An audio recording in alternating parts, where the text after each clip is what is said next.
inspired the idea for this panel was a student at Eastern Correctional Facility, and BPI has a program where students from Annandale volunteer as tutors to help BPI students with all kinds of things, math, languages, etc. It's a program that if you're interested in, you can find out more about on the BPI website. But Nancy's point to me, when we were talking about this, is this: it should also go the other way around. That BPI students should find ways to tutor, teach their peers at Annandale. And in a way, this panel is a gesture towards that. We have with us three distinguished alumni from BPI, Stacy Burnett, Otto Williams, and Nico Vaughn. Stacy is in an MBA program, and her work at BPI was particularly influenced by a class she did on urban planning. Otto did his senior project on intergenerational trauma and perceptions of the police. And Nico Vaughn, a political theorist by vocation, did his stellar senior project on Black political law. So without further ado, I'll ask you to welcome our panel.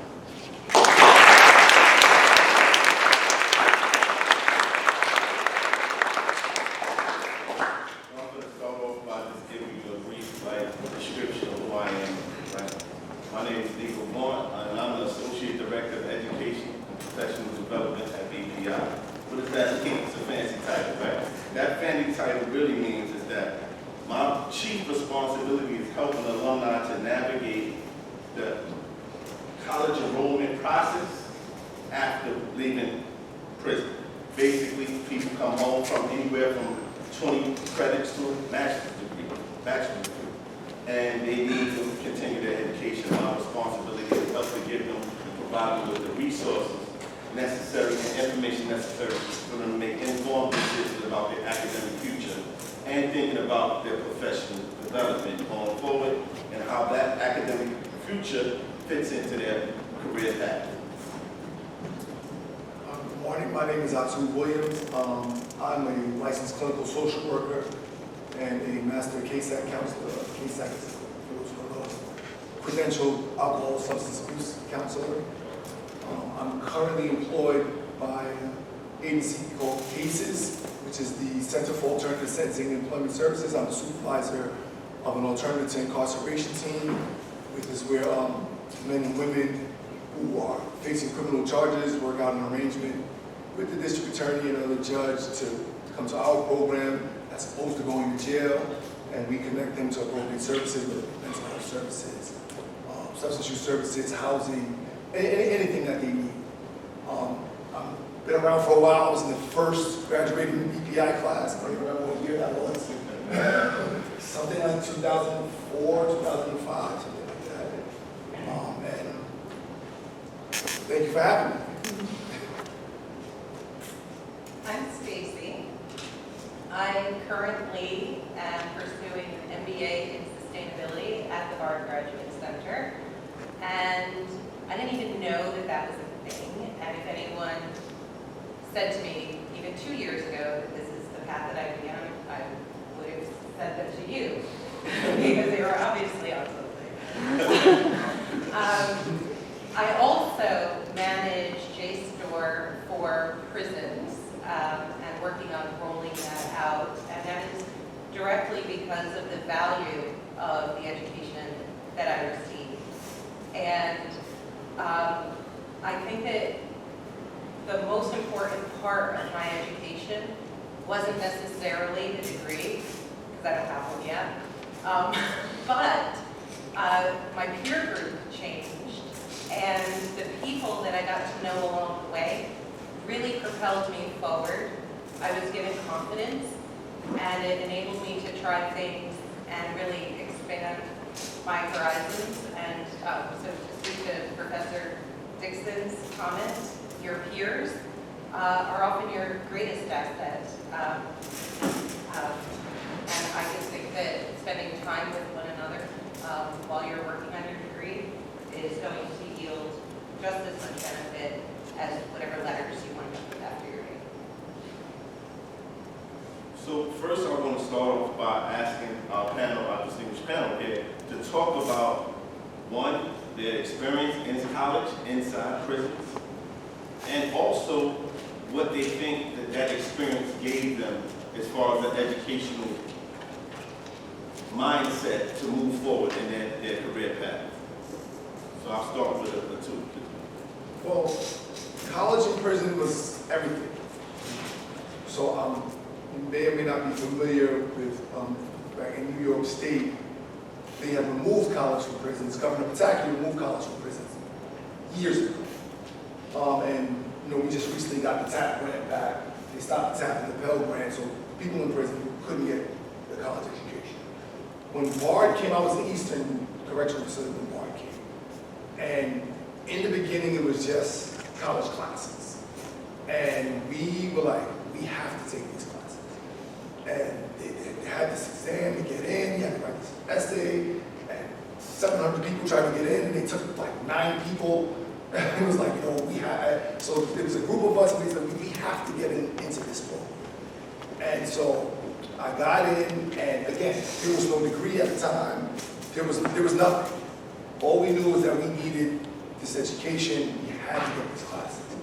And the prison staff didn't like us in college classes, so they did everything they could to discourage us. I mean, the list of things, it never ceased to amaze me. And as time went on, they were given permission to give out associate's degrees, and the program expanded.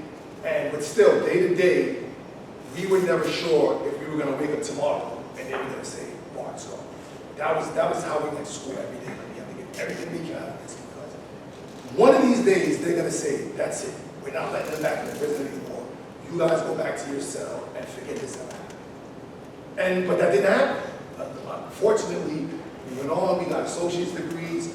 I want to say I got my associate's in like 2001 or something of that nature. There wasn't a bachelor's program at the time. And then they got permission to give out bachelor's degrees. And then they said, well, if you want a bachelor's degree, you have to apply directly to BARD.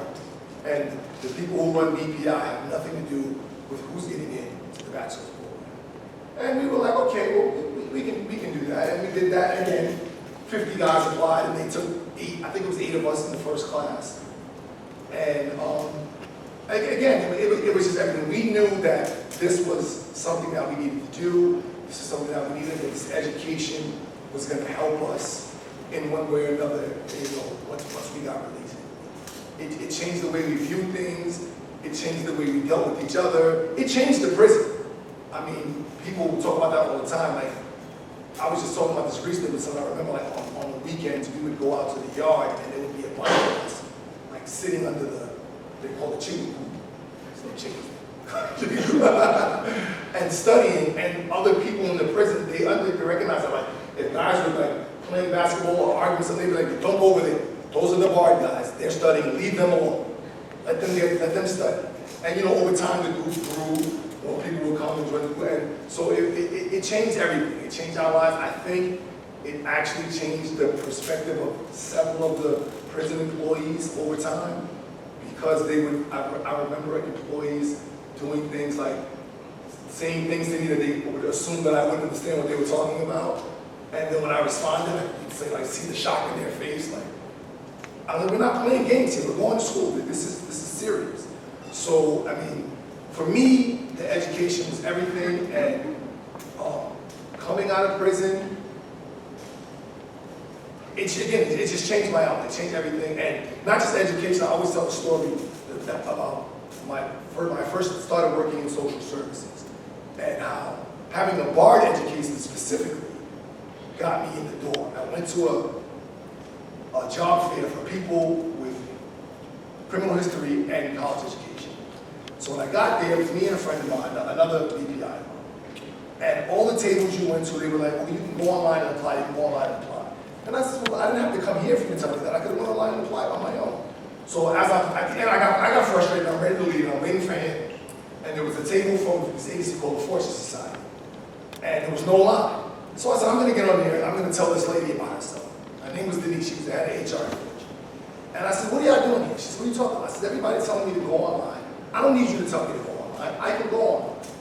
So as we're talking, and I had just graduated. I walked here on campus in 2012 with my bachelor's degree. And I mentioned to her, you know, I just graduated from Bard, and, you know, I'm trying to find a job. And she stopped me. She said, what did you say? And I said, what? I just graduated from Bard. And she said, you graduated from Bard? My daughter couldn't get into Bard. And she took my resume, and she circled Bard on my resume, gave me her card, and told me to call her tomorrow. And I called her the next day, and she brought me in, and I interviewed. There was no position available. And as I was leaving the building, I ran into someone I knew that worked there, and I told her what was going on. And the day after that, she called me back and told me, somebody in my office just quit. So I called Denise back, and I said, little birdie told me that you got an opening. And she said, hold on. She came back before, she said, I don't know who you know, but you got good information. Come back in tomorrow. I went back in, I interviewed again, and I got the job. I ended up staying with the agency for about 5 years. And while I was there, I decided to get my KSAC, I decided to go to grad school, and get a master's in social work. And, you know, here I am today. So without Bard, without this education, there's no telling what I would be doing.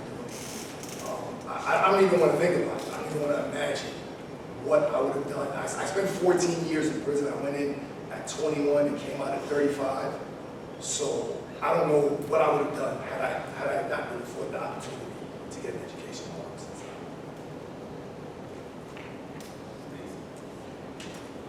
So I grew up right across the river from here in Saugerties. It was a real dump then. It's really cute now. And we could see the Bard campus from where I went to school.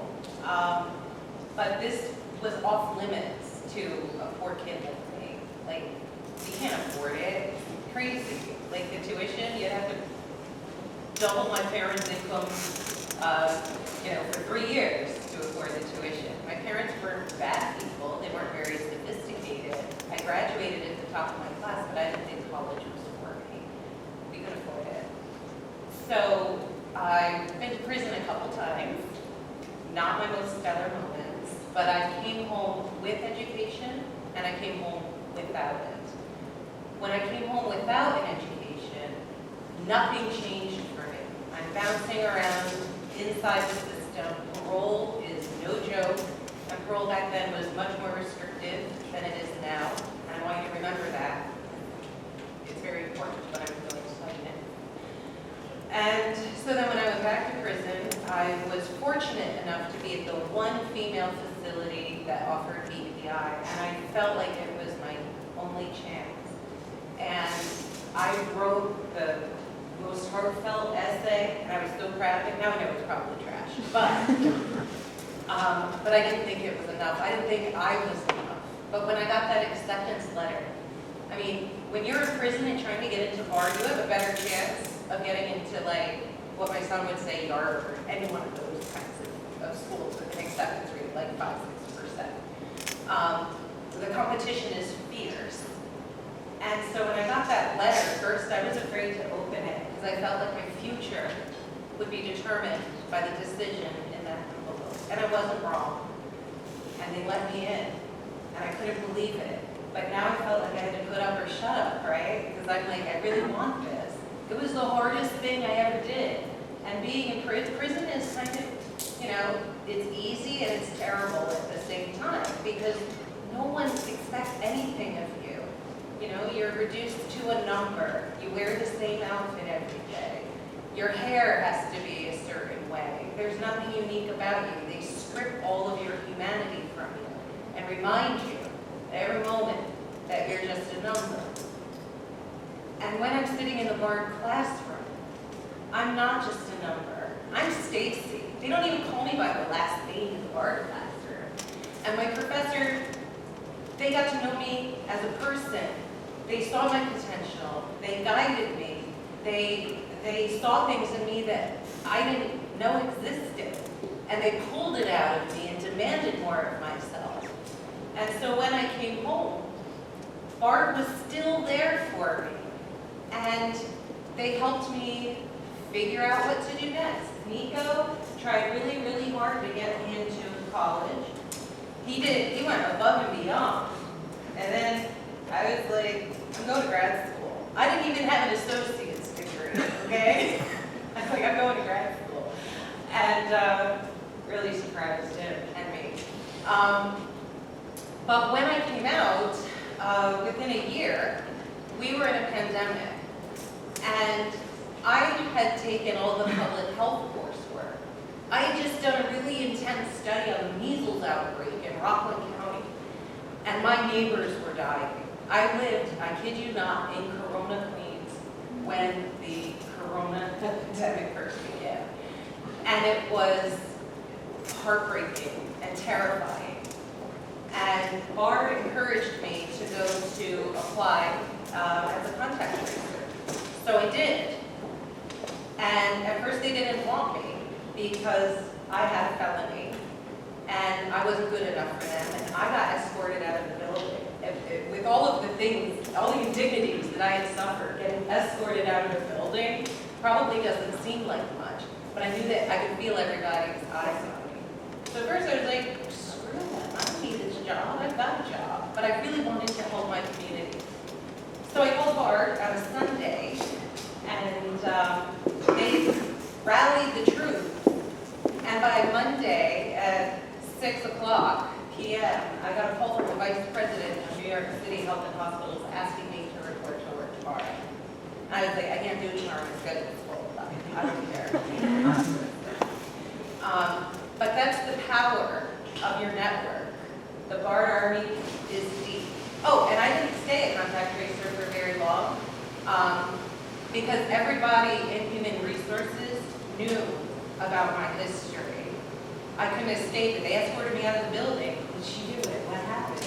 Everybody knew. So I felt like I had to work twice as hard to feel like I belonged there. And imposter syndrome is something many of you may deal with. It's totally legit. I still have it.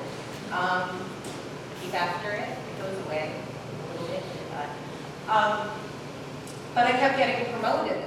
And you know what? Behind me, they hired multiple people with convictions.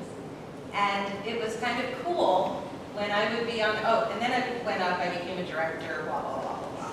But the really cool part was I would find my BPI alums sprinkled throughout. Like I went to this one testing site one day to check on stuff. And I was like, oh, I went to Bard. I was like, which Bard? Annandale Bard? Or the special Bard? And they were like, I was like, well, I did BPI. And they were like, I did BPI. And there was a whole bunch of us. And so we got to connect and really push each other and pull each other up because we all have to fight a little bit harder to be there. Wherever it is, just because of our conviction, our history of conviction. So the part about parole that I wanted to come back to, and about what you can do with your degrees, whatever it is that you choose to do, I believe that the best mark of a society is who they choose to abandon before prison. Before I went to prison, I didn't really care about a lot of people. I'm not proud to say that I would have been one of those people in Washington on January 6th. I was one of those people. Education changed my worldview that I don't feel like we can abandon anybody. I've been abandoned because being in prison, that's pretty much what you are. So I choose not to abandon people, and I hope you choose to do the same. But many of us, when we come home, we go on to do cool things. Look, they're helping people. They're making the world, their corner of it, a little bit better. And many of the people who come home, we don't forget the people who've been abandoned. And that makes us valuable, helpful, and that experience that we bring enables us to be more empathetic and caring toward other people, and it informs how we conduct ourselves. It started with education. And Daewon Petro, I've only met him like once, but I feel like I know him like this because he's everywhere. He thought about the women in Taconic. Many of us had to choose between our education and going home earlier. because college credits did not count toward early release credits. That's the easiest way to put it. And Dewan was like, that's not cool. And women were disproportionately affected. So Dewan took up the call, and he passed legislation to help us so that college credits counted just like cosmetology or like learning how to plant watermelons, so that we could come home earlier. Personally, I spent an extra 6 months in prison so I could do an extra semester rather than do the vocation, because I knew that my education would get me somewhere. And their little vocation program would not. And I wasn't wrong. And so I think that education for most of us at BPI is really about changing our view of ourselves and how we fit into the world. And it gives us the courage to face the world in a kinder, gentler way and make room for people who are often marginalized. I entered BPI in 2008. I have a real funny story about how I got in the bar, right? And this guy was like instrumental. He was a funny guy. So when I entered the bar, right, I was already in prison 10 years, right? And I spent those 10 years, you can't tell now, in a waiting room, literally, right? Right? I wanted to get as big as I could, as strong as I could. I had a bad attitude, and I wanted to have the muscle to back it up, right? That was who I was, right? And we were on a workout court. They got these little, I guess you call them little blocked off horseshoes where you work out, and they're color coded. And you got to get permission to be on this particular court because the staff wants, the prison population, the prison staff wants to know where everybody is so they can hold you accountable if something goes wrong. And so we go on this workout court, and like this black court was supposed to be like the premier exercise court, right? And we got these two guys on the black court, right? This gentleman too, right? And another guy named Colby, right? And we all working out, and they spinning, and they talking trash to each other, right? Doing it. And he said something to him, and he said, "Oh, shut up, man. You called him a shyster or something." He said, "Oh, brother, that was an ad hominem attack." Right? So, right, you gotta know this is total out of place, right? First, I thought it was a foreign language. I was like, yo, look, I got a pretty good vocabulary. That wasn't English. What was it? Right? And so he said, "Nah, bro, that's in the dictionary. You should look it up." And I was like, look, ad hominem? That can't be in the dictionary. And then look it up. Lo and behold, I go back to my cell, right? I'm in the cell. I got a dictionary. I look it up, ad hominem, personal attack. He attacked his character instead of his point.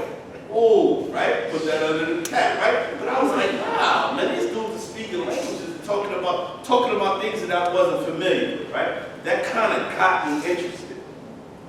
And then I had another friend of mine, right, that told me, he said, yo, man, you know, I know when you in the street, I don't know what you in here for, but you weren't a robber. You didn't rob people, right? I was like, nah, I'm not in for that. He said, well, you know, being in bar was like the greatest robbery you could ever pull. How is that possible? He said, well, the education costs $250,000, right? And you already in here, you get the free education, you get the $250,000 education. I was like, that was the hardest argument, right? That was like hands down, go out to get $250,000, hands down one, right? They speaking languages and stuff that I don't understand. And I'm gonna get $250,000, come with us, right? So I don't know if you know what in bar, like in BPI, when you try to go out, you gotta fill out an essay, you write an essay, and then you get an application, right? I mean, and then you get an interview. If they accept you, you get an interview.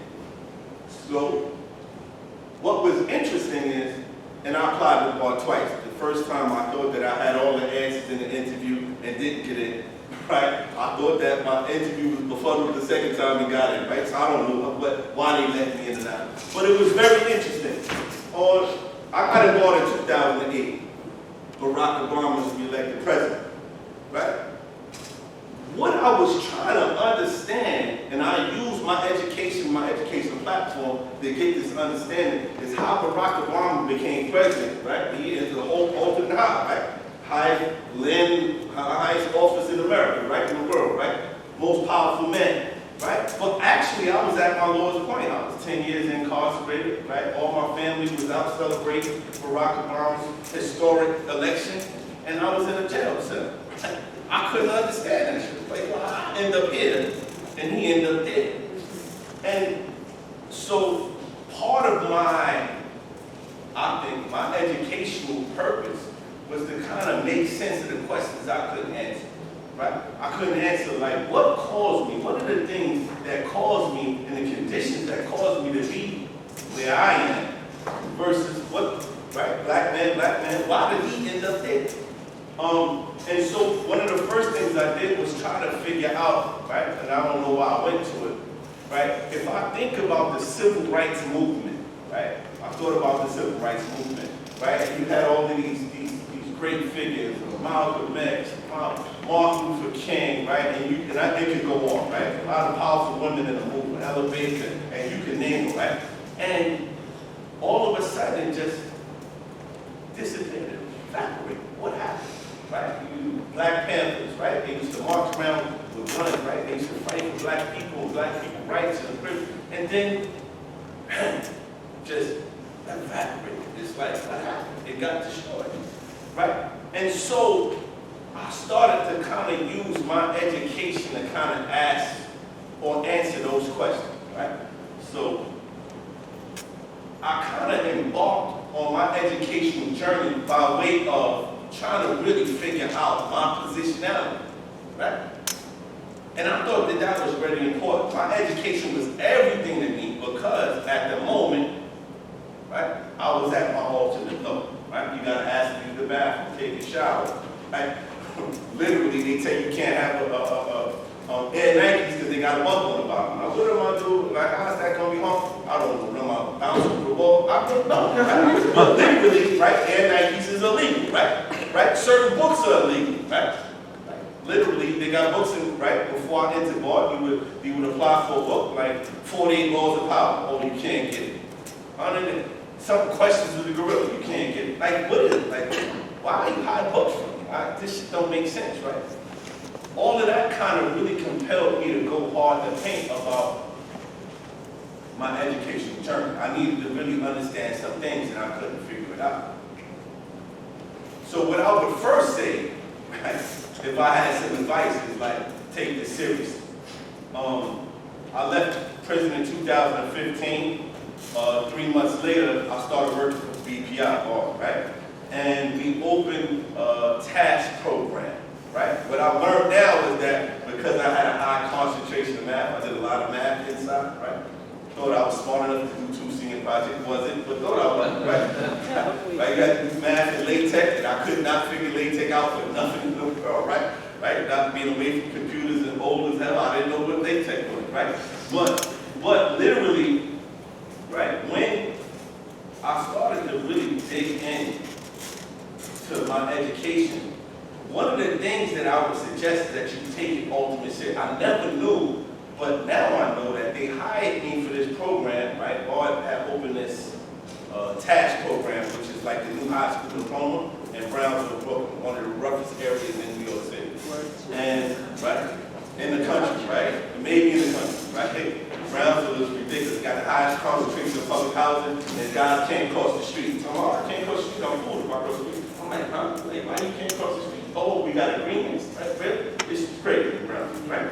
But my point is that when I opened this, when I went to do this, they hired me, one of the things they hired me for was like they didn't want to pay a math teacher, right? So like not for nothing, like, right, me doing math in prison and like just going hard to pay, even though I got a political theory degree, right? And Professor Dixon was on my board. Y'all should take his class on another, but you're gonna like it, right? But literally, one of the things that I realized is that I went hard. I never knew what I was going to encounter once I was released from prison. I didn't know what I was going to do. I didn't know what my trajectory was going to look like. But what I knew was that I was super prepared, right?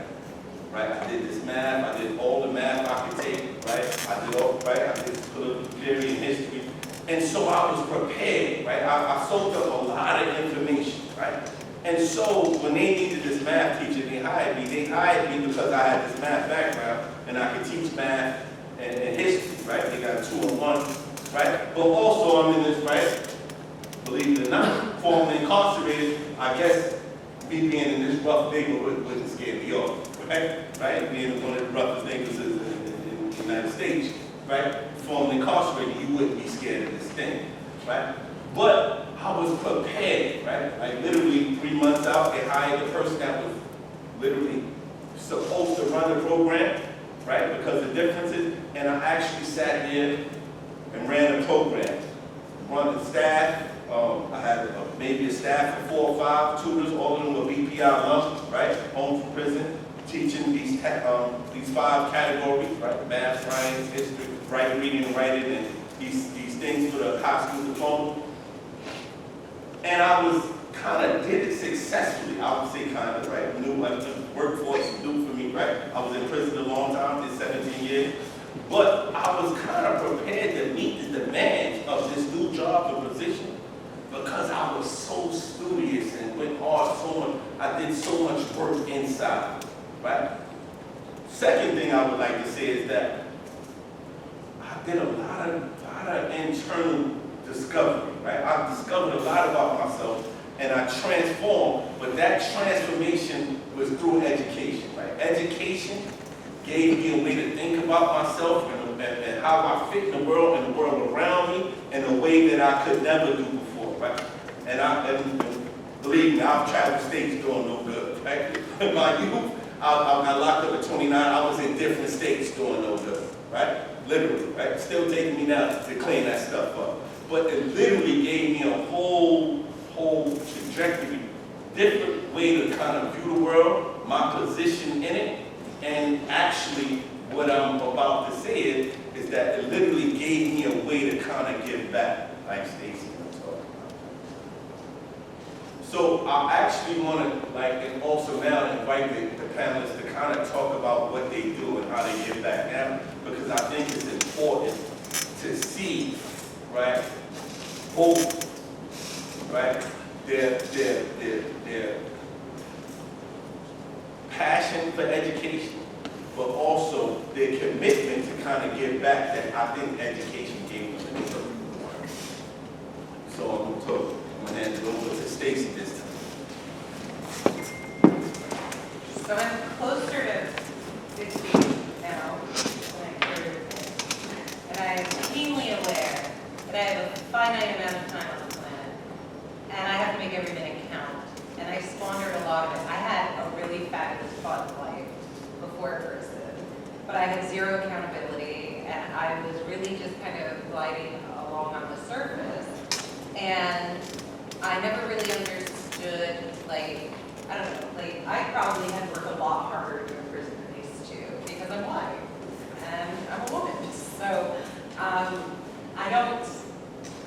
I'm not proud of that, but I learned a lot about structural racism, and people talk about these things, and I didn't really understand them, and I just thought these are people complaining because they don't work hard enough. It's their fault that their studies are outfilled. It's their fault. Now, meanwhile, I come from a poor family. I'm part of that thing, but because I'm not black or a person of color, I should say, sorry, I don't see myself as being oppressed in any way. But you learn real quick when you're in prison what oppression is. And then when I look around, and I'm in Ulster County, right across the way, their jail is awful. The food is terrible. Do not get in trouble there. If you're going to get in trouble on this side of the room. Accommodations are way better. So, Ulster County is predominantly white, or it was back then. 84% white. And I'm terrible with numbers. I still am, which is so funny. I'm a business major, and I do a lot of numbers. I don't know how. But I knew that something was wrong when there are 50 women on this tier. And I'm one of only 4 white people. But I'm in a county that's the statistics should be the opposite way around, right? And I was like, something is wrong here.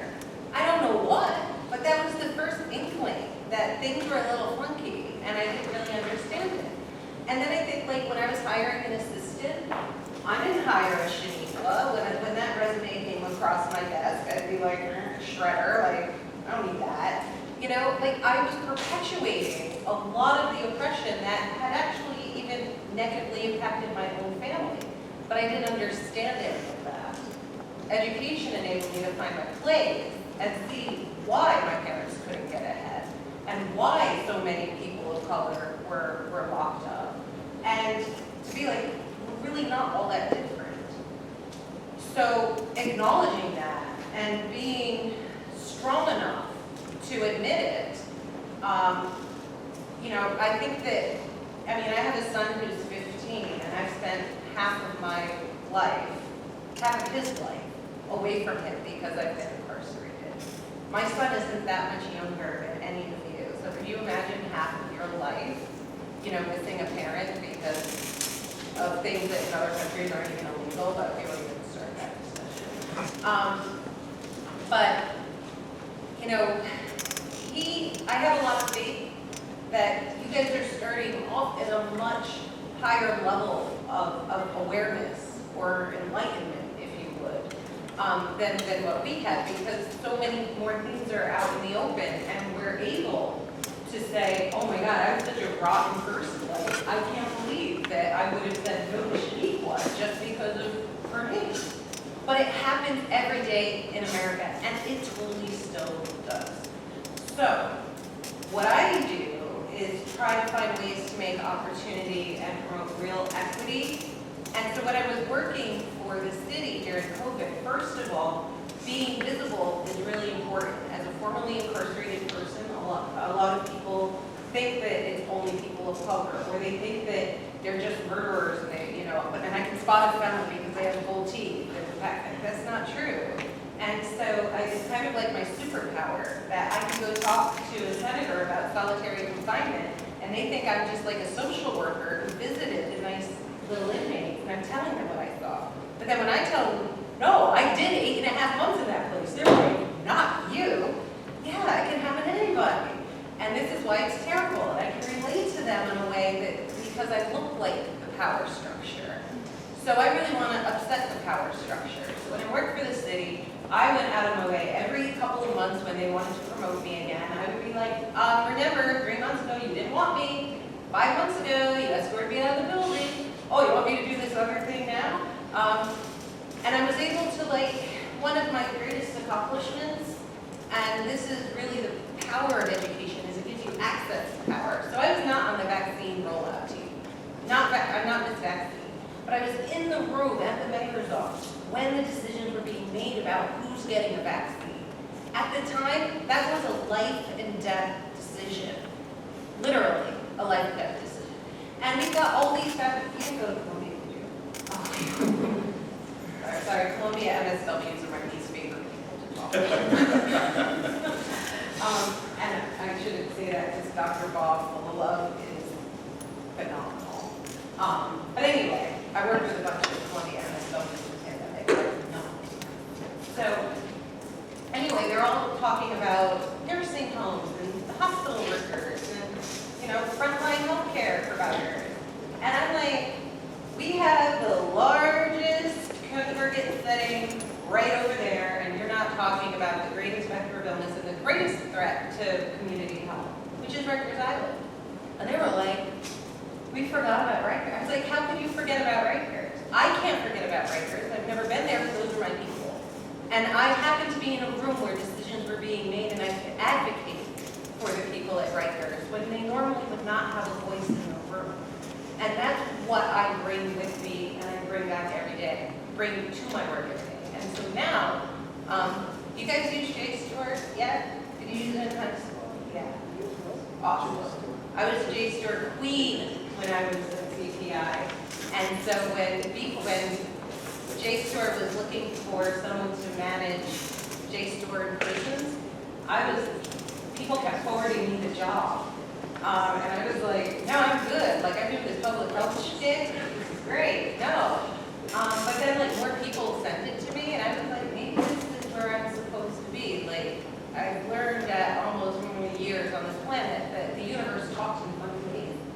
So I took the position. And the other thing is, I think most of the reason that I got the job was A, I had prison experience from like, you know, the incarcerated perspective as opposed to an administrative perspective. But also, almost everybody at Ithaca Harbors who was a decision maker was a BARD alum. So, yeah, the BARD Army rolls deep, people, and it will definitely help you pay dividends throughout your career because they know the value of the education and the journey that you're about to embark on. And it's like, what, is it the fourth best liberal arts program in the country? I don't know. It was when I was a kid, and that just stuck in my head. And so it grants you power. It grants you access to those rooms where decisions are being made. And I just hope that you use it wisely and you don't abandon people who aren't in the room, who don't have access to the room for whatever reason. Oh, so, in fact, I got to prison in 2001. And I had no idea what I was going to do. I just knew I wasn't going to do the things that I said to do. And you know, I mentioned the Fortune Society. The Fortune Society is the premier re-entry agency in New York City. It still is. I think some of their reputation is not really deserving of it, but somehow that's so. Like most people do, or a lot of people do in New York City, you go to Fortune when you get out of jail. So I got out on a Friday. I want to say Monday morning, maybe Tuesday morning. I was in Fortune's office. And I wait, I sign in, they take my picture, they give me my ID card, and I go meet with this guy who's supposed to help me with my reentry. And we talked for about an hour. And over the course of that hour, I gave him more information than he gave. He was trying to give me resources, and I was like, no, that's not good. And this is me finding out things from prison via my wife and family on the phone. And after a while, he said, you know what? I can't help you. He said, you sound like you know exactly what you need to do, and there's nothing, I don't have any information to give you that's going to help. And I said to myself right then, I need to be sitting in this. Because this doesn't make any sense. Because this is why guys come home after spending 10, 15, 20 years in prison and end up right back in jail 2 weeks later or a year later. Because they come to these places where they're supposed to get help and information, and these guys don't really, they don't have any help. So again, I worked, my first job home was in the supermarket, Fairway, 12-hour days, 6 days a week, it was hard. And I remember during my, we had a half-hour lunch break, and I would get on my laptop. That DPI paid for. I'd be on my laptop, eating my sandwich and looking for a job. And people would be like, what are you doing? What are you doing? I'm like, I'm looking for a job. And I'm like, for what? I'm like, because I'm not going to work here forever. Like, you guys might want to stay here forever, but I don't want to stay here forever. And then shortly after I graduated, I got the job at Fortune. And there I realized, you know, my first position was group facilitator. So I ran 5 groups a day, 4 days a week of young men and women between 16 and 25 who were facing some types of criminal charges. And I made a connection with a lot of these young men. And it got to the point, and things kind of just pushed you in certain directions. So it got to the point where, you know, these young men and women, they would be getting into things in the streets, and they would come to the Fortune, and instead of going to talk to the counselors, they would come talk to me. And the counselors were getting mad. Who is this guy? He doesn't have any education. Why am I trying to talk to him? So they were complaining. The CEO kept coming to me, telling me, stop, the guys come, send him to the counselor. If the guy comes to my office crying and telling me about something he's going through, I'm not going to tell him, no, go talk to the counselor. So I said, all right, I went and I got my case act so that I could become a counselor. And I became a counselor. And as I'm working as a counselor, and they would literally, the program I worked in, the Forces Society's office is about 10 or 15 minutes from a state correctional facility, Queensborough. And they would literally, my coworkers would literally go pick guys up from Queensborough after doing 20, 30 years, walk them across the bridge, this little bridge, buy them something to eat, and then push them in my office. And I'd have to find them someplace to sleep, something to do, like, and whatever parole we needed from them, that was my job, to help them do that. And while I was at Fortune, while I'm doing this, they would keep calling me to these meetings, all these meetings with all these big wigs. And I go in the meeting, and I think I was making $30,000 a year, maybe $35,000. And I sit in the meeting, and after about the second or the third meeting, I realized everybody in this room makes 6 figures. Why am I here? And I asked the CEO, I said, why do you keep calling me to these meetings? Because all these people have nice big offices in the back with glass windows. I work in a closet on the side. And so he said, no, well, we value your opinion. And they wanted to hear what I had to say because I had lived experience. But I could never attach my name to it. So they were taking my opinions and my notions and making policy, but claiming it for their own. And I said, you know what? If I want to do this and I want to do it right and I really want to help people, I got to put some letters behind it. And I just recently had this discussion with my wife. My wife, for some strange reason, thinks that I love school. I never want to be in anybody else's classroom again. But I said that before. And so I went to grad school and I got my master's in social. And then shortly after that I realized that wasn't enough. I got a social work license. So back to school, took classes for that and studied, and I got a social work license. And just recently I realized that that wasn't enough. You can't just have a regular social work license, you have to have a clinical social work license. So I had to study for that exam, and I got a clinical social work license. But all that is to say that, you know, it's all about me being able to make a difference. It's about, because they don't listen to you otherwise.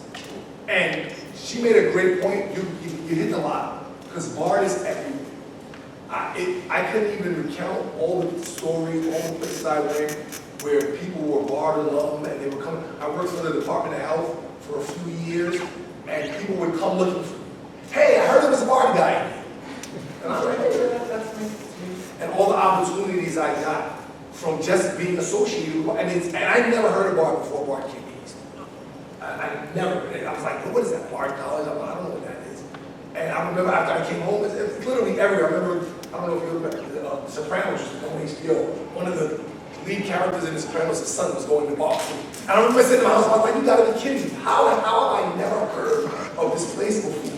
And it's everywhere. I mean, everywhere I went, somebody went to, I used to have a BARD, as a matter of fact, I might have one for you. I used to have a BARD bumper sticker in my back window.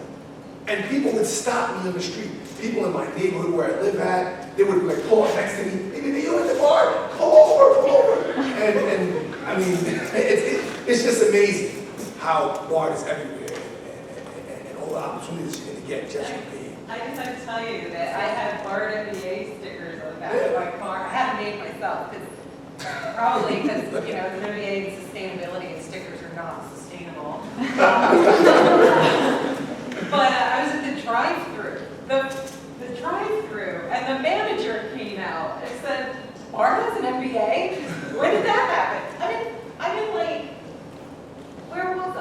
I was in Connecticut. I was like, wait, like, getting ready to go on the ferry to go to Long Island, and they came out and they were like, when did this MBA happen? I was like, I don't know. But yeah, he's totally right. So you hit the jackpot, but appreciate it and utilize it because it opens doors. It's gonna open doors, and I tell everybody, when you finish here, get a graduate degree. The society that we live in is designed for that. So nobody really wants to hear anything you have to say if you have no education. You could be the smartest person on the planet, and you could know how to do, and everybody with education is not smart, don't misunderstand me. Like I'm not going to say Columbia specifically, but I can't say I know some people with some high-level degrees, and you be like, who gave you that? But they don't want to hear it. They'll listen to it, and they'll take credit for your work. They'll put their name on your work, and there's nothing you can do about it because nobody's going to believe that you came up with that because you didn't have school. And I try to, so a lot of times, people people just want to see, so like I said, I worked for the Department of Health for 3 years, which is the city of New York.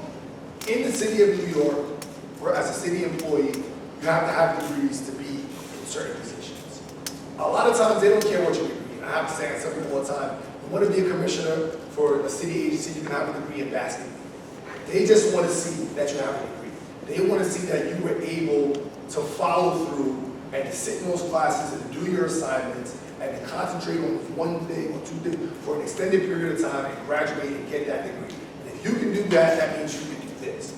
But now there are specific things, like I'm a social worker, so you need a social work degree.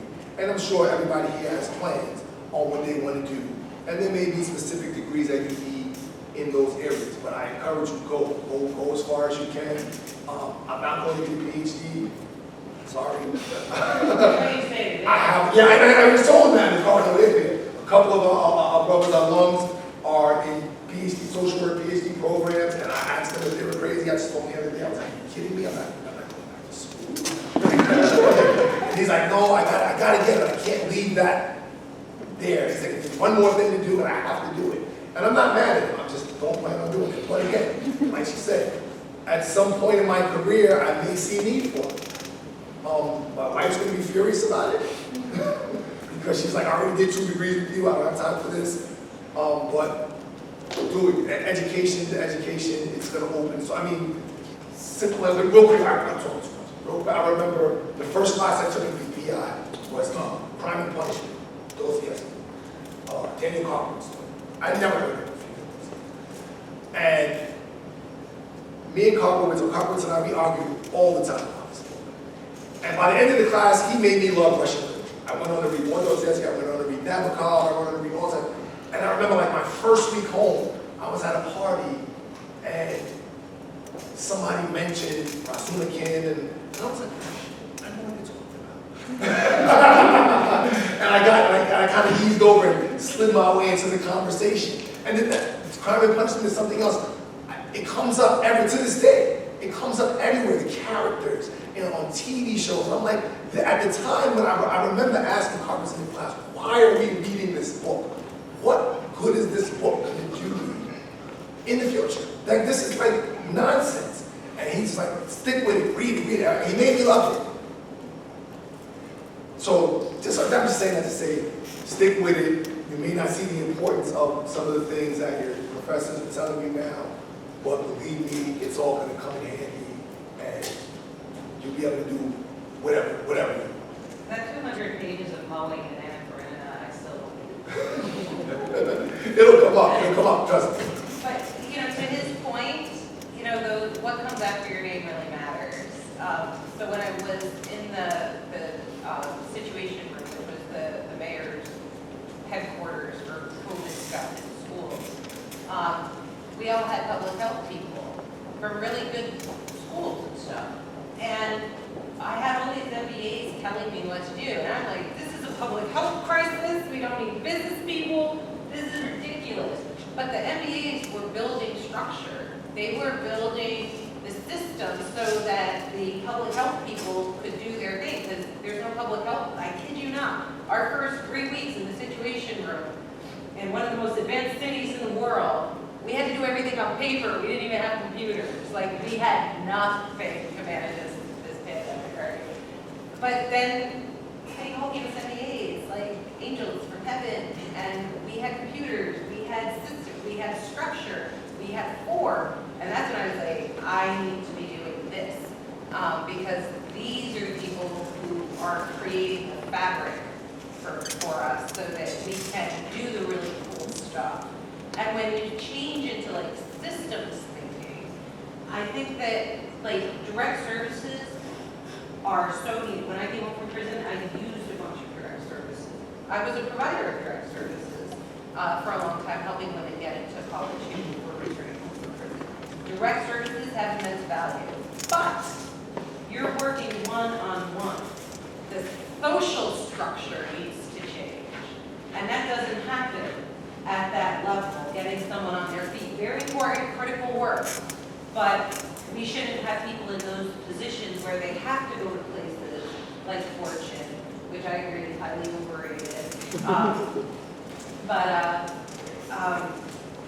we need people who are systems thinkers to change those systems so that people like, me don't suddenly just say like, oh, I won't hire Shaniqua. Like, if I create a system that is more inclusive, I will see the inherent value of every Shaniqua that comes across my desk. And the reason that I felt like it was okay to shred her resume was because of the systems and the social structures that we have in place. So I'm not in an MBA to make a boatload of money. It would probably be nice, but I really don't care about that at this point. Well, I say that because my student loans aren't paid yet. But the social change that my MBA will enable me to do, it's because of those 3 letters after my name. I will get entrance into places, and people aren't going to rip off my ideas because I won't give them an opportunity. They have to the same way I have to justify, or I feel like I have to justify my right to be in those spaces. They have to justify like their own ideas. If I've got the MBA and you don't, then I've got something on you. I've got leverage, and I'm going to use it. Very important. That's a really good way to highlight. One of the things I would like to say, and I could be long-winded, so stop me if I can't. But one of the things I would like to say is, don't be a visitor, right? Right? It's like you hit, right? You in school, and like you can either really be engaged in the schoolwork, or you can just visit, right? You can hand in minimum work, right? Or you can do a whole bunch, right? This is a good friend of mine, right? But like I was in school, he was one of the few people that I know that didn't read the footnotes, right? Like literally, we read footnotes, right? Right? I wanted to understand. I wanted to have a better understanding. I'm forever a student. I encounter all my work that I do now as a student, and so my suggestion to you is to engage, right? Really like dig in, right?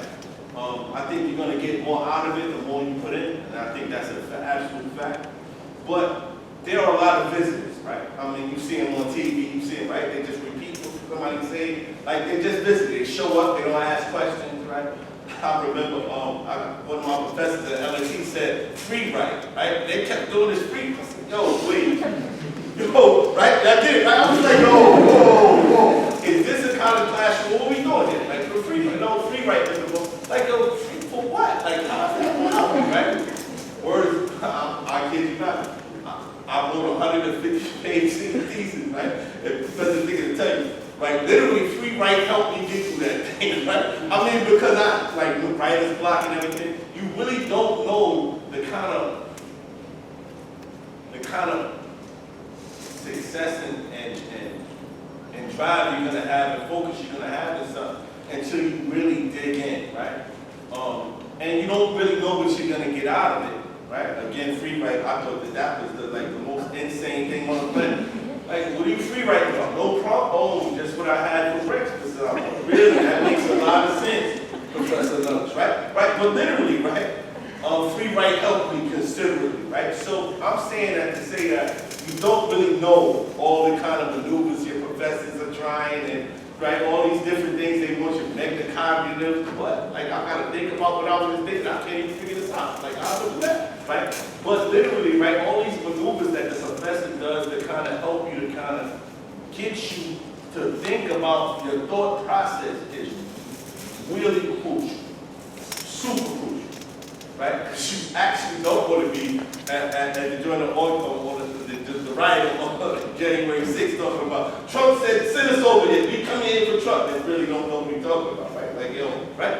Like, so literally, you really have to really pay attention and really focus in school. Engage as much as you can. Read the footnotes, right? Challenge your professor. They ain't read them, trust me, right? We put them to the test, right? Very few professors don't read the footnote. Challenge your professor. Make it fun, right? Don't just sit in the classroom and just accept everything they tell you. Challenge them, question them, ask them why, right? Really engage, right? I actually push the professors to do work, right? They get a check, right? Make them work, right? I actually read the footnote. Like on the footnote on page 26 at the bottom, 3 says that it's not. Could you explain it to me? They have no clue what you're talking about. I make the professors work, man. Make them work, right? But again, you're going to get more out of it, and you really won't recognize what you're getting out like in free writing or any of the other things. My daily grind is as a student, right? I'm forever a student. People come home, right? And again, I tell you that I'm responsible for helping them kind of matriculate into a senior college, right? Again, I got a college involved. What did I know about it? Right? I'm inside, I took the exam, right? What do I know about the Common Act and submit the Common Act, right? But now I'm forced to help people to navigate the Common Act, right? So I engage problems, all the problems or all the issues that people come to me that they encounter, I actually love them, right? Like, who loves problems, right? They're puzzles to me, right? Once I figure this out, I can kind of hijack this thing, right? Package it up and give it to the next person who might need that same or have the same similar question, right? Or similar issue. So every issue or problem that somebody has encountered enrolled in the school, whether it's financial aid, right? And you know about different kind of issues you might have going to school and enroll, right? You just got it, right? But all of those issues is my job to help you figure out. If anybody here is in the Bar Back program, I'm kind of responsible for helping seeing you through that as well. And so I have a lot of responsibilities at Bar, and I'm just looking forward to assisting each and every one of you if I can. At this time, though, I would like to see if anybody would have questions for the panel.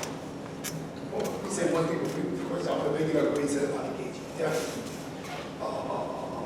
Engage. And engaging is going to benefit you in so many ways because if you're serious, like he always tells people, I don't read the footnotes.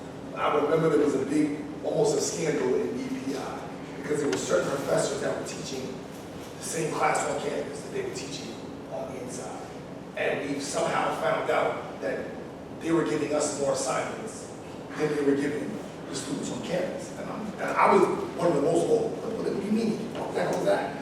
And he says, well, I tell you to read 2 chapters, you read the whole book.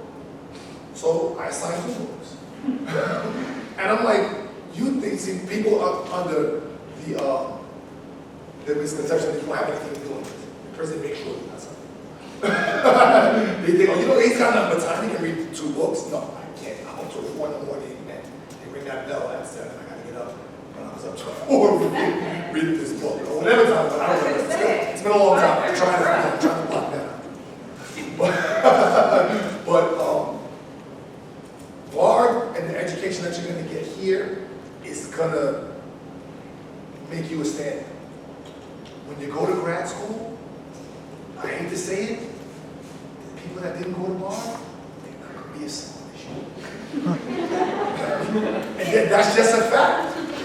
I had to stop one of my grad school professors from saying that all the time. I would answer questions in class, and she would go, oh, Atsu, not everybody got to go to BARD. And I had to pull her to the side, like, could you stop saying that?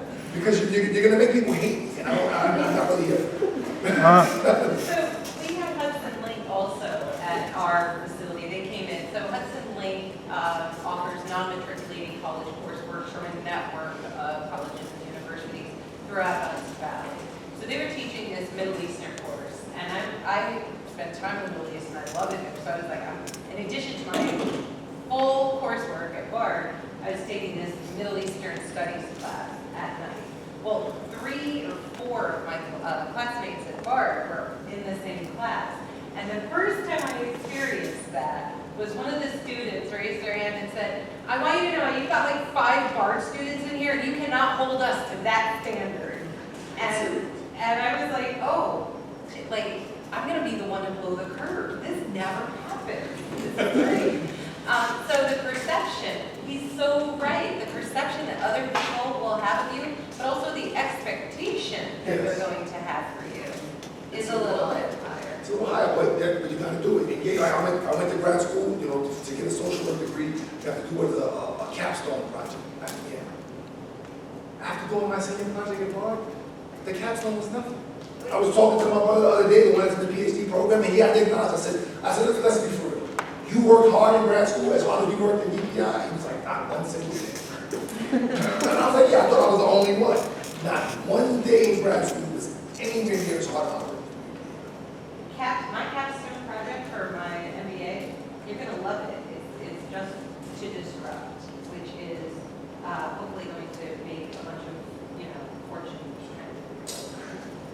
So, yeah, so there's need, and we're gonna fill it, so my capstone is to create a not-for-profit for meaningful assistance for post-release, or people who have had contact with the justice system.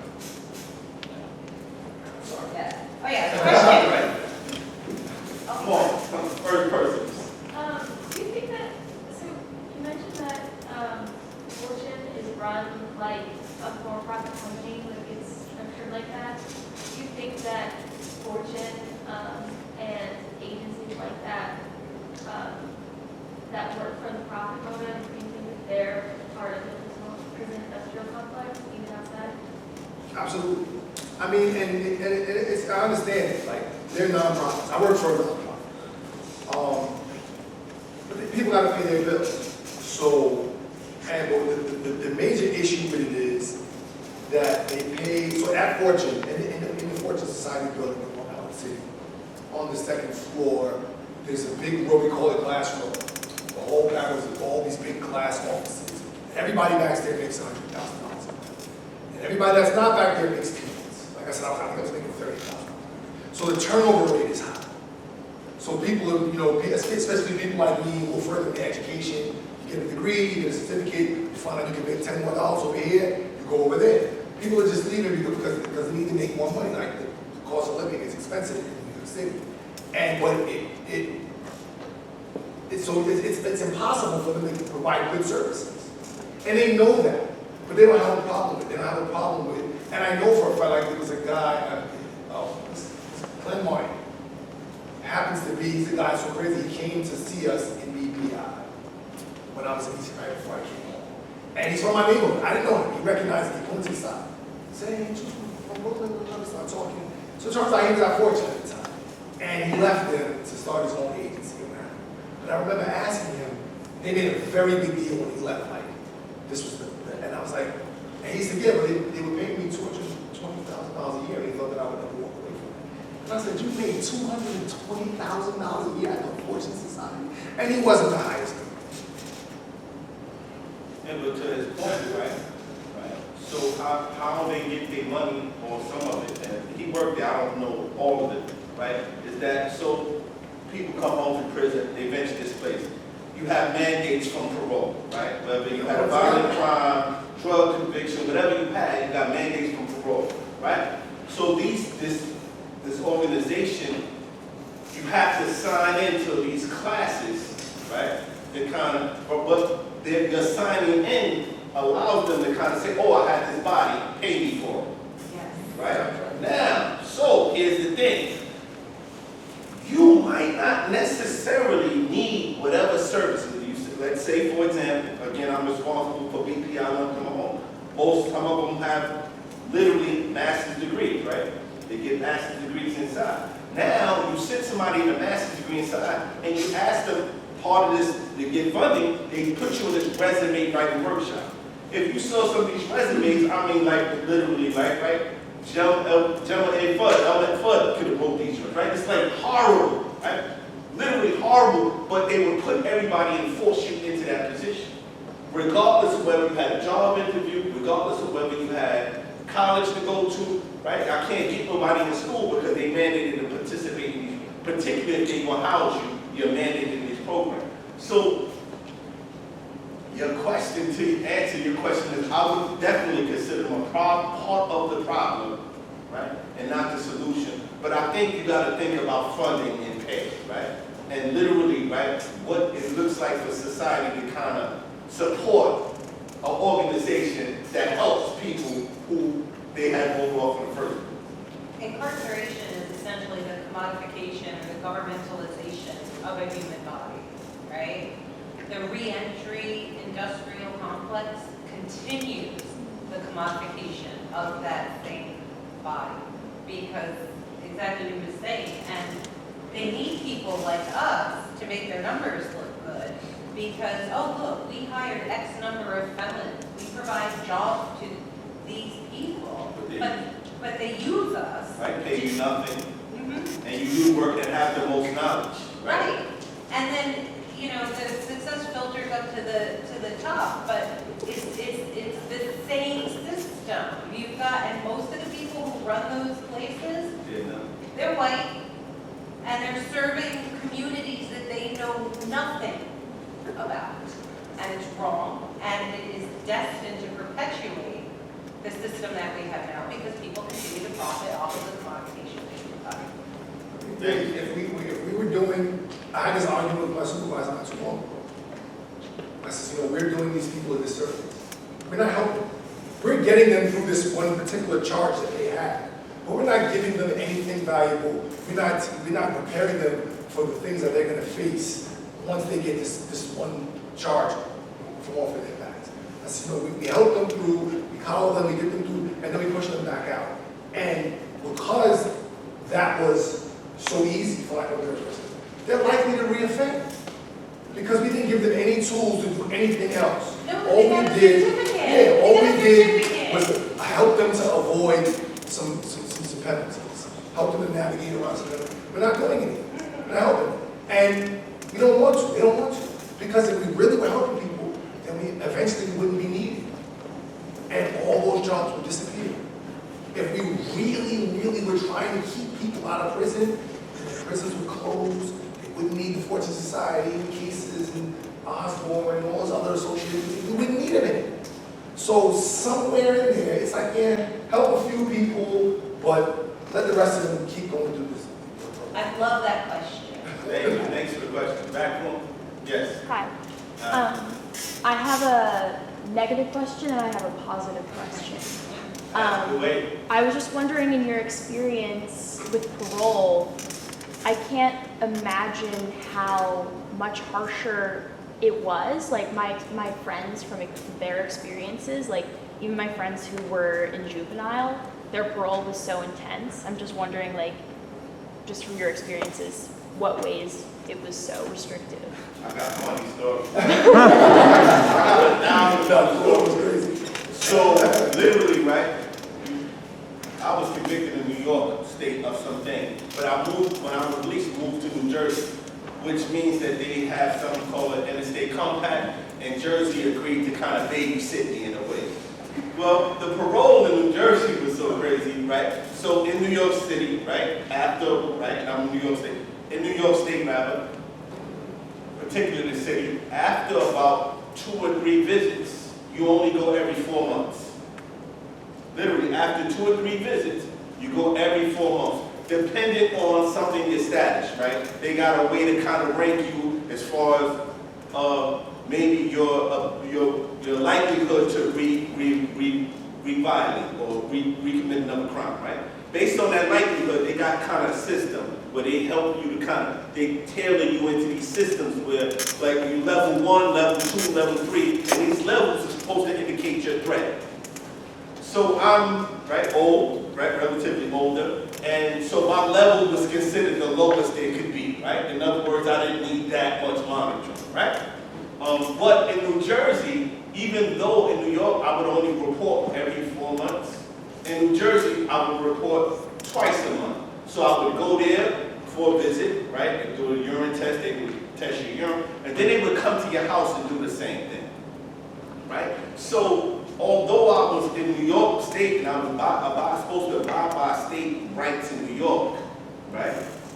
New Jersey had its own ideas, its own system, and made thing. But let me just tell you a funny story. Like, so one day I'm at work. He calls me at work. He says, "Where are you?" I said, "I'm at work." He said, "You at work?" I said, "Yeah." You sure? I said, "I think so. Would you like to call?" He said, "Nah, that's all right." I said, "Okay." He says, "I just got a hit." So apparently, when they run your license plate in New Jersey and you're on parole, it goes to your parole office to kind of let them know where you've been at, right? At what time, just in case you got, like, for example, curfew or something like that, or you're out of the area. Well, just so happens that I'm at work, my wife is driving the car, she's going down a turnpike, and this guy thinks I'm in Edison, New Jersey, right? He literally calls me, thinks, and I said, "No, I'm at work, and I'm in New York, and you can call the place." But he is geared up to violate me or do something to me because he thinks I'm in Edison, New Jersey at the time. He doesn't account for my wife driving my car, but he knows I'm married, right? Like, so, like, this kind of stuff. Oh, I got a better one. So, literally, I get a letter saying I'm off parole. I'm off, right? You off parole. I get the letter in the mail. Now this thing is backdated 4 or 5 months. I was off 4 or 5 months ago. Jersey still got me reported. So after them coming to your house for the last 2, 3 years, 4 years, being able to look around and watch you piss in the bathroom, be like, nah, I don't want to go, I want to move. So I moved, right? Literally, after I'm on parole, the guy from parole is calling me. Hey, I'm at your house. I said, oh yeah? He said, I moved. He said, yeah, I'm at your house. Then you got to open the door. I said, I ain't going to be able to do that. He said, what? I said, I'm on parole. He says, no, you're not. I said, I am. I got a letter verifying it. He says, let me see it. I said, nah, do your job, man. Call your office, right? Because they monitor each other. Call your office and find out. Don't ask me to do it. Literally, hung up on him. He was calling me every day to get me to report to him, right? Although I was on parole, right? Now, that would make no sense, right? Why would I report him on? The actual New York State, they didn't even actually check. He didn't even call and check. He didn't want me. He thought it was my responsibility to tell him to go and prove I'm off. I said, what happened if I forged the document? He said, well, I would have found that out. I said, we didn't verify whether I was off or not. Never silly one. So again, every time you got police contact, they supposed to, for example, you're supposed to report it to your parole officer, or I got police contact, I stopped by the police, whatever. So in New Jersey, parking tickets are kind of punishable by either jail time, whatever. They can arrest you in New Jersey for parking tickets, yes. So check it. I get a parking ticket. So I never knew that I had a parking ticket. I guess my wife found the ticket and threw it in the glove compartment. So he calls me and says, he's where? I said, I'm at work. He said, you at work? He said, yeah. Yo, you know you had police contact. I said, huh? He said, you had police contact. I ain't screaming. You had police contact, you ain't notify me. I said, you said the police contact, I had interaction with police officers. Yeah. I said, you sure about it? Yeah. Come to find out, he meant that the parking ticket I got, since the police ticket my car, that was an interaction, and then hence I had an interaction with officer, even though I was in my bed asleep. So what I'm suggesting to you is that it is an archaic system, right? It is meant, again, right, if people think parole is like you're free and they monitor you, it's like, no, you're in prison while on the street, right? So it's a little different. Like when you're paroled, you're not like, I'm free to go and do what I want. No, you're incarcerated, but in the street, right? And so it's very archaic, very punitive, and they're not very, very intelligent people, right, running this thing, because, my parking ticket could not count for police contact, right? It just couldn't, right? I couldn't have, I wasn't able to see him, right? I wasn't there. So how could I have interaction with the police? But that's what he characterized. So it's very, very punitive system. And they're starting to try to make changes and shifts, but those changes and shifts are very small, right? And slow. I must say, he said something that's very key. I used to tell guys all the time when I was running. Parole is a prison program, like any other prison program. So like if you're in prison, you work in the mess hall, you work in the tailor shop, you make a uniform, parole is a prison program. When on parole, and I didn't learn this after I came home, when on parole, if you're rearrested, when you get back to prison, they give you an infraction in the prison. I remember I was in a parole office and a guy got caught with a gun, and he had a ticket, a jail ticket. And if you didn't know any better, you read the ticket, it sounded like he was walking around the prison with a pistol. And I was like, what the hell is this? He forget it, you get back inside because you're still incarcerated. You're still that number. This particular program just allows you to be on the street. This is why they give you curfews, and usually it's 9 o'clock because the jail shuts down at 9 o'clock.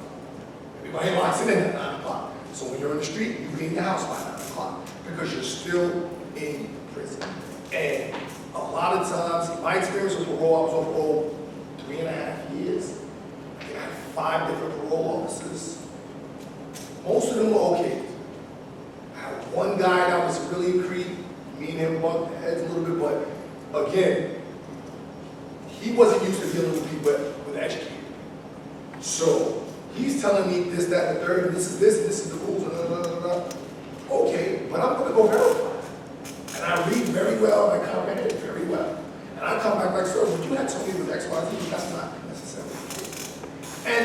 sometimes they get mad. He got mad a couple of times. There's a few times I've said some things in the office and I walked out and I'm walking down 40th Street scared to death.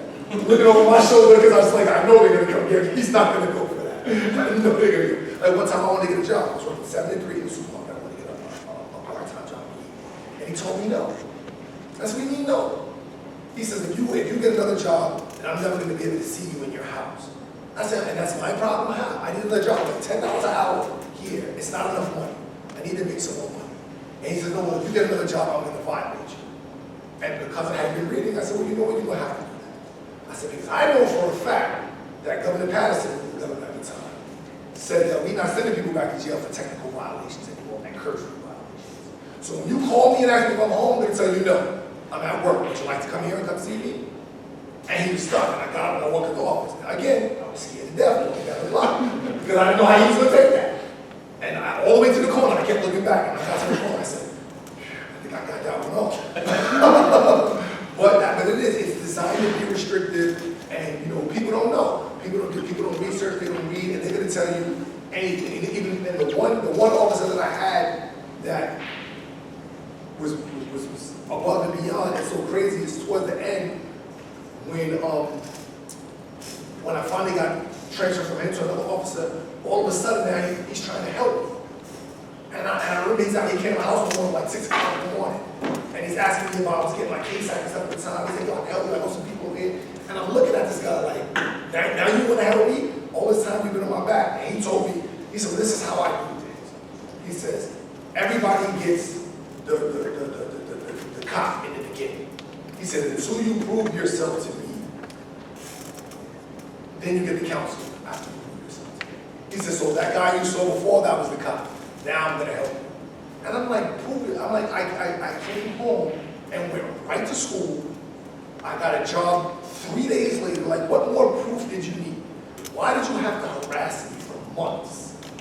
And he didn't have an answer for that, but I was happy to get rid of him and then move me to another guy. So, I mean, I don't know if it's less restricted now. I've been on the road quite some time. It's gotten a lot better. I finally got off. Yeah, it does got a lot better. But it's the individual parole officers. They decide they're going to abuse their authority and come in the house every day. You come I went for the whole 3.5 years. I went every 2 weeks. They never. And I know guys that came home and went immediately to 4 months. He was like, well, you gonna come see me in 2 weeks. And one time they moved me to 4 months, and I came back in 4 months, and he didn't like it. The roles I had. He was like, nah, it's been too long since I see you come back in 2 weeks. And what am I gonna say? I can't argue. I was like, what do you mean it's been too long? I'm level 4. You said I come every 4 months. He said, no, I don't like it. It's been too long. I'll see you in 2 weeks. We got one last question. I'm sorry. Yes. You mentioned how competitive it is to get into the BPI program, and I'm wondering if there are opportunities to educate those who may not get into the program and what resources of support are Program. I don't know what it was. They didn't have it when I first started. They started something. With the restoration of PEL, they have a lot of college and prison programs that are starting back up. There are some colleges that stayed in the game. Again, she mentioned one college, right? Also, John Jay has a college and prison program.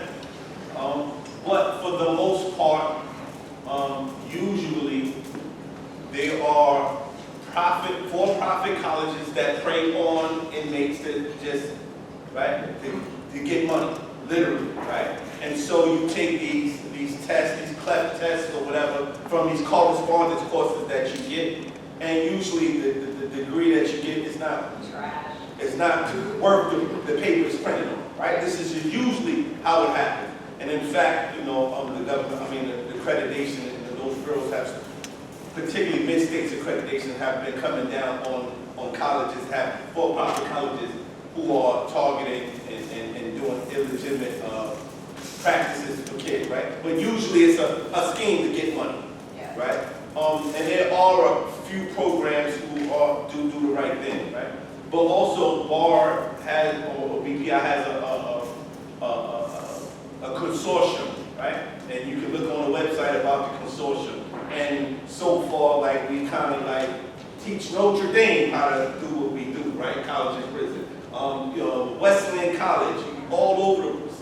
Yale, right? Everybody's kind of like getting into this work, and we are kind of spearheading ways in which to kind of help them and create effective strategies that have a positive and rigorous program. So to answer, I think, to quantify it a little bit better, because this is kind of my wheelhouse these days, my job is this stuff. It's not the fun part of my job. So as of 2 years ago, there were 67 second chance Pell approved sites. Out of those 67, and guess what, it's pandemic, fewer than half of them were running in any capacity. So if we take the pandemic out of the equation, we have right now, I think, 290 sites that are, or programs that are approved to run inside prison, and they run in approximately 620 different sites.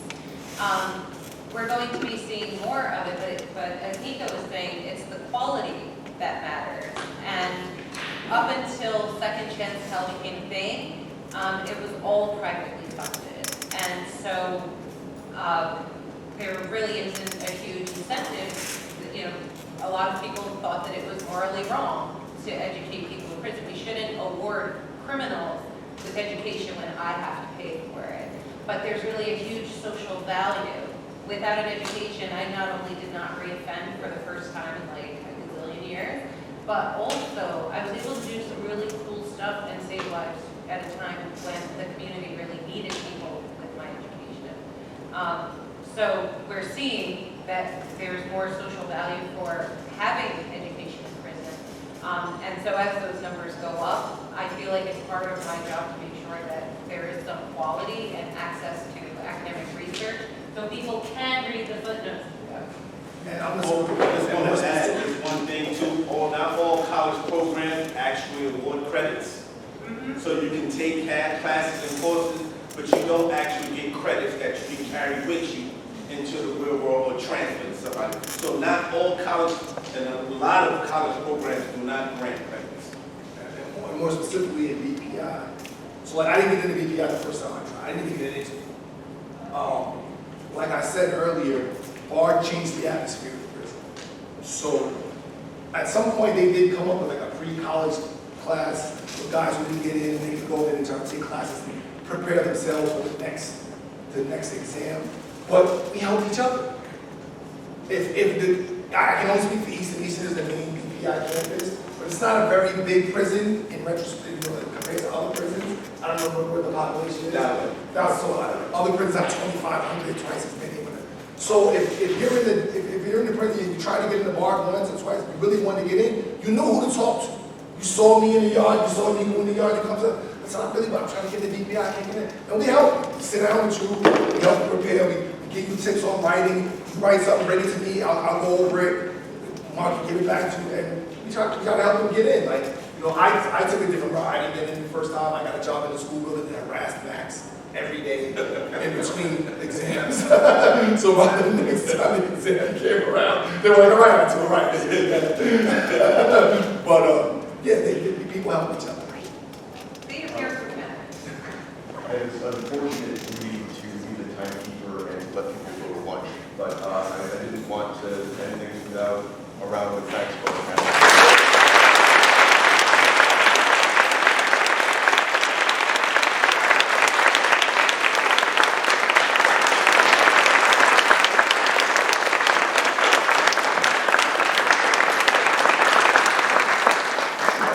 Everybody for coming, man, and get busy, trying to get busy.